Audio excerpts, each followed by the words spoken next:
اب دیکھیے وہ میں آپ کو جو بتا رہا تھا بات، غور سے دل تھام کے سننا ہے. مجھے اس کی فکر نہیں ہوتی اللہ کے کرم سے کہ اثر میں بیان ہوا ہے. مسلمانوں کا اصل مذہب تو تعلق مع الحق ہے، اسی تعلق سے اس کا اسی پر بھروسہ ہوتا ہے مسلمان کا، اور یہی کامیابی کی جڑ ہے. محمد بن قاسم نے جس وقت ہندوستان پر چڑھائی کی تھی، جو راجاؤں کی متعدد بیویاں جو نہایت ہی حسین تھیں قیدی ہو گئیں. فتح کر لینے کے بعد ان لڑکیوں نے خود کو محمد بن قاسم کی طرف رغبت ظاہر کی، مگر انہوں نے التفات بھی نہیں کیا محمد بن قاسم نے، اور صاف انکار کر دیا، اور ان کو دارالخلافہ کیپٹل بھیج دیا کہ خلیفہ وقت کے اختیار ہے، وہ جس کے چاہے سپرد کریں، جو اس وقت کا قانون تھا باندیوں کا وغیرہ کا. اس وقت محمد بن قاسم کی عمر 17 سال تھی. اس کو بھلے بند کر دیں. 17 سال محمد بن قاسم کی عمر تھی، جوانی چڑھی ہوئی. آج گناہ کر کے اور اس کو بلانے کے بجائے میں مایوس ہو گیا ہوں. اب آپ بتائیں، ایک آدمی جب مایوسی پر اتنے بیان دے رہا ہے، اتنے پرچے دے رہا ہے، اب آگے کیا علاج ہوگا یہ آپ بتا دیں، فیصلہ کر لیں. ہمت نہیں استعمال کر رہے. 17 سال کا. اور کوئی ایسا نہیں کوئی کہہ سکتا کہ ویڈیو گیم وغیرہ کوئی ایجوکیشن اس کی وجہ سے جو ہے وہ ایسا ہو گیا ویسا ہو گیا. نہیں، اس وقت بھی کیا حالات تھے، اور خوبصورت بڑوں کی، سرداروں کی، سپاہ سالاروں کی. 17 سال کی تھی. ان کے ساتھ بڑے بڑے پرانے تجربے کار فن جنگ کے ماہر موجود تھے، مگر سب ان کی اطاعت کرتے تھے 17 سال کے نوجوان کی. ایک طرف تو کسی بیٹی مسلمان چھڑوانے آیا ہے، دوسری طرف یہ کیسے کر لے. التفات بھی نہیں کیا، یہ بہت بڑی بات ہے. شام میں جب صحابہ رضوان اللہ علیہ مجمعین تشریف لے گئے تو وہاں شام کا حسن مشہور ہے. پھر بیوٹی پارلر اس زمانے کا سجا کر دائیں بائیں کھڑا کر دیا لائن میں. جب امیر لشکر سپاہ سالار جب قدم رکھا تو سمجھ گئے، فوراً فرمایا قل للمؤمنین یغضوا من ابصارہم ویحفظوا فروجہم. اے آپ صلی اللہ علیہ وسلم، آپ ایمان والوں سے فرما دیں کہ اپنی بعض نظریں نیچی رکھیں، اپنی شرمگاہ کی حفاظت کریں. ویسے ہی صحابہ کی نظریں نیچی تھی اور خطرہ تھا اور نیچی ہو گئیں. یہ لڑکیاں نے جا کر ان کو گالیاں دی ہیں اور کہا کون تھے یہ آدمی ہیں، انسان ہے، فرشتے. ہماری طرف نظر اٹھا کر نہیں دیکھا. فتح ہو گیا شام. آج جو سب یہ گناہ وغیرہ بار بار بتاتا رہتا ہوں کہ بے حیائی کی وجہ سے حدیث پاک کا مفہوم ہے، ہم کچھ چھوڑنے کے لیے تیار نہیں. بھائی جس کا ظاہر صحیح نہیں، بھلے داڑھی ہے لیکن مونچھیں گناہ کبیرہ کی طرف جا رہی ہیں عملاً، تو باطن پہ ڈینٹ لگا ہوا ہے. کیوں نہیں بات مانتے؟ ہر دوسرے دن اپنے بزرگوں کی طرح کیوں نہیں ٹریمر چلاتے؟ اسرے کو تو بہت سے بزرگوں نے منع لکھا ہے علماء نے، ٹریمر یا کینچی. کیوں بات نہیں مانتے؟ اچھا پھر جوش نہیں آ رہا ابھی، کوئی بات نہیں، پھر کنارہ تو ہر وقت کھلا رہے نا. پھر آپ کی مرضی ہے، آئینہ جیب میں رکھیں، کینچی جیب میں رکھیں، ہر تیسرے دن صحیح کرتے رہیں.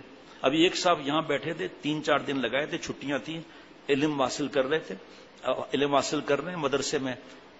اللہ کی قدرت کی میری نظر اس طرف تھی تو میں تو اس سے نہیں پوچھ رہا تھا، میں تو بتا رہا تھا مونچھوں کا.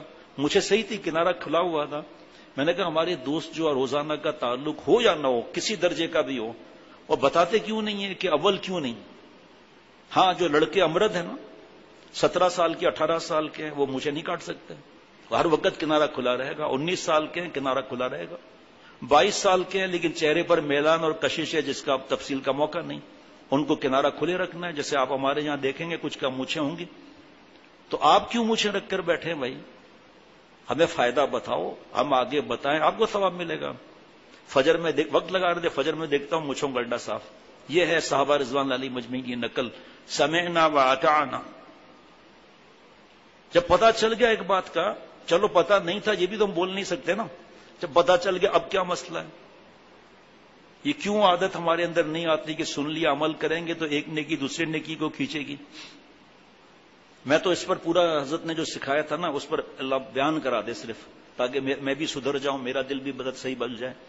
اس پر یاد، اچھا اس پر محمد بن قاسم یہ آگے لکھا ہے، چلو اس پر یاد آیا کہ جس وقت راجہ داہر سے مقابلے کا اہتمام ہو رہا تھا، انشاءاللہ ایمان تازہ ہو جائے گا. جس وقت راجہ داہر سے مقابلے کا اہتمام ہو رہا تھا، اس وقت محمد بن قاسم کو معلوم ہوا کہ راجہ داہر نے اپنی بہن سے یادی کر لی ہے. ایسا بدبخت. یہ سن کر محمد بن قاسم بے فکر ہو گئے اور یہ کہا کہ اب اس کے مقابلے میں ضرور انشاءاللہ تعالی ہم کامیاب ہوں گے. اس لیے کہ وہ کافر ہی نہیں ملحد بھی ہے اور شہوت سے مغلوب ہے. شہوت سے مغلوب ہے. کفر کے ساتھ شجاعت جمع ہو سکتی ہے. آپ نے مقابلے سنے ہیں کیسے کیسے صحابہ نے مقابلے کیے پہلوانوں سے. کفر کے ساتھ شجاعت جمع ہو سکتی ہے مگر شہوت کے ساتھ شجاعت جمع نہیں ہو سکتی. جب شہوت کے ساتھ شجاعت جمع نہیں ہو سکتی تو تقویٰ بھی شجاعت سے ہی ملتا ہے. گناہ چھوڑنے کی طاقت یہ شجاعت سے ملے گی. آج سے جوانیاں برباد کرنا سب کر رہے ہیں نعوذ باللہ. جو چھوڑتا ہے شجاعت کے ساتھ چھوڑتا ہے اور شجاعت یہی تقویٰ کا راستہ ہے.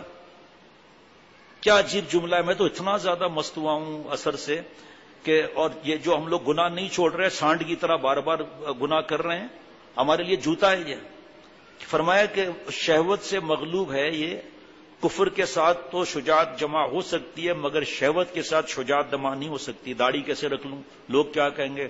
مونچھیں اڑا دوں تو کہے گا چکر میں آ گیا. 10,000 کی شرط لگی ہوئی ہے. بال سنت کے مطابق کر لوں تو کیا سب کہیں گے. کیا باتیں ہیں. یہ محمد بن قاسم میں نے بول دیا تھا اثر میں پھر ابھی یاد ہے لکھا ہوا ہے. یہ محمد بن قاسم حجاج بن یوسف کے داماد تھے. حجاج بن یوسف نے کتنے ظلم کیے. صحابہ رضوان اللہ علیہ مجمعین کو اس بے دردی سے شہید کیا. کعبہ شریف پر جو توب خانہ ہوتا ہے نا منجنک کہتے ہیں اس کو جس میں بڑے پتھر رکھ کے داغا جاتا ہے. کانا کعبہ پر اس بدبخت نے حملہ کیا ہے. خانہ کعبہ کو جلایا ہے اور گھیرا لگا ہوا تھا.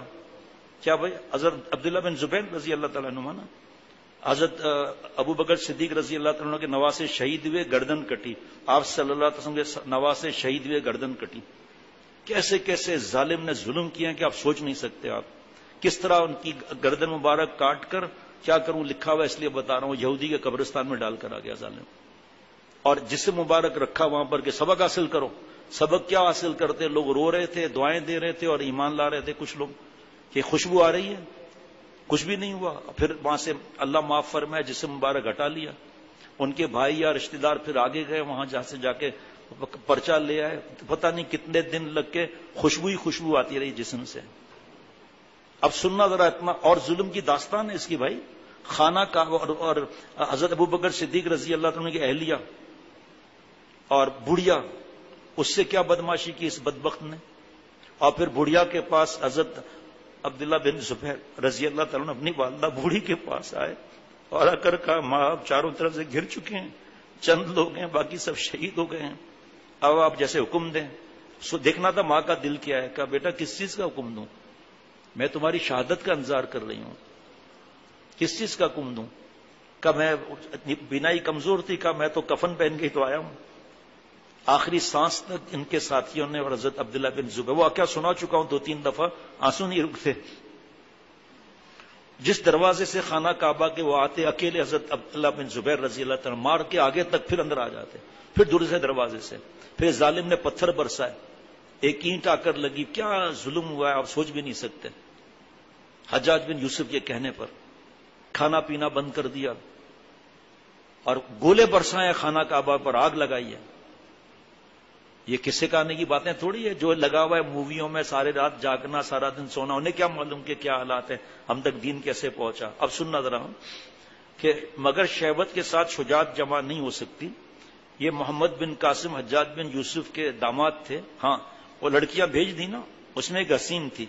اب یہ یا کوئی اور جو بھی اس نے محمد بن قاسم پر الزام لگا دیا بغیر تحقیق کے. ایسا ظالم تھا بغیر تحقیق کے اس کو بند کر دیا. اب بہت عرصے کے بعد حقیقت کھلی جب تک تو ہڈیوں کا ڈھانچہ بن چکے تھے. اسی حالت میں ان کو وفات بھی ہو گئی. سوچو خود حجاج باوجود اتنے بڑے ظلم ہونے کے کفار کے مقابلے میں بہت جوشیلا تھا.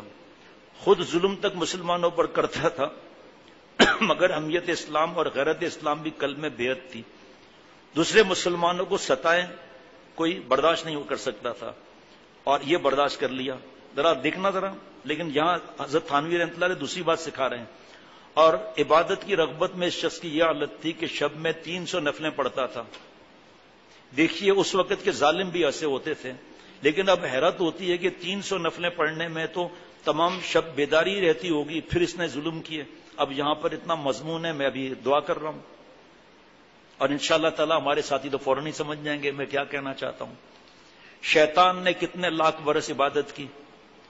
علم کا عین تھا عبادت کا عین تھا عارف کا عین تھا کہ عین اللہ تعالی کے غصے میں اللہ تعالیٰ سے دعا کرا رہا ہے بدماشی کی، مجھے قیامت تک مہلت دیجیے، کیونکہ عارف تھا، پتا تھا اللہ کا غصہ، اللہ پر حکومت تو نہیں کر سکتا، جا تجھے مردود مہلت دی۔